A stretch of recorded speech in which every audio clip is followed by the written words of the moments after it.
بسم اللہ الرحمن الرحیم۔ اسلامی واقعات کے دوستو السلام علیکم۔ دوستو، اہل عرب جب شادی بیاہ کرتے تھے تو قدیم رواج کے مطابق دعوت کی تقریب میں شامل مہمانوں کی تواضع کے لیے بھنے ہوئے گوشت کے ٹکڑے کو روٹی کے اندر لپیٹ کر پیش کرتے تھے۔ اگر کسی تقریب میں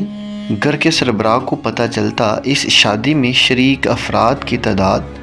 دعوت میں تیار کیے گوشت کے ٹکڑوں کی تعداد سے زیادہ ہے یا زیادہ ہو سکتی ہے، تو وہ کھانے کے وقت 2 روٹیاں گوشت کے بغیر ایک دوسرے کے ساتھ لپیٹ کر اپنے اہل خانہ، رشتہ داروں اور انتہائی قریبی دوستوں میں تقسیم کرتے، جبکہ گوشت روٹی کے اندر لپیٹ کر صرف باہر سے آئے ہوئے اجنبیوں کو پیش کیا جاتا تھا۔ ایسا ہی ایک بار غریب شخص کے ہاں شادی کی تقریب تھی، جس میں اس شخص نے دعوت کے دن احتیاطاً بغیر گوشت کے روٹی کے اندر روٹی لپیٹ کر اپنے گھر والوں، رشتہ داروں اور متعدد قریبی قابل بھروسہ دوستوں کو کھانے میں پیش کی، تاکہ اجنبیوں کو کھانے میں روٹی کے ساتھ گوشت مل سکے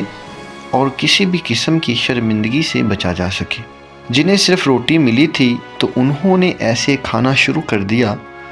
گویا اس میں گوشت موجود ہے، سوائے ایک انتہائی قریبی رشتہ دار کے، جس نے روٹی کھول کر گھر کے سربراہ کو بلایا اور غصے سے بلند آواز میں اس سے کہا،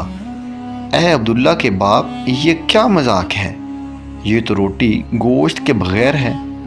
میں تو آج کے دن ہرگز یہ نہیں کھاؤں گا۔ غریب شخص نے تحمل سے سنا اور مسکرا کر جواب دیا، اجنبیوں کا مجھ پر حق ہے کہ میرے دسترخوان پر انہیں ہر حال میں گوشت پیش کیا جائے۔ یہ لیجیے گوشت کا ٹکڑا اور معافی چاہتا ہوں، مجھ سے غلطی ہوئی، میں آپ کو اپنے اہل خانہ میں شمار کر رہا تھا۔ اسلامی واقعات کے دوستوں، موجودہ دور میں ہم بہت سارے لوگوں پر بھروسہ کرتے ہیں،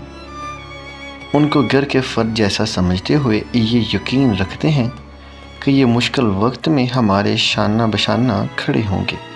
ہماری پیٹھ پیچھے ہماری عزت کی حفاظت کرتے ہوئے ہر حال میں وفاداری نبھائیں گے، لیکن اکثر عین ضرورت کے وقت ہمارے اندازے غلط ثابت ہو جاتے ہیں۔ اس لیے اس بات کو یقینی بنائیں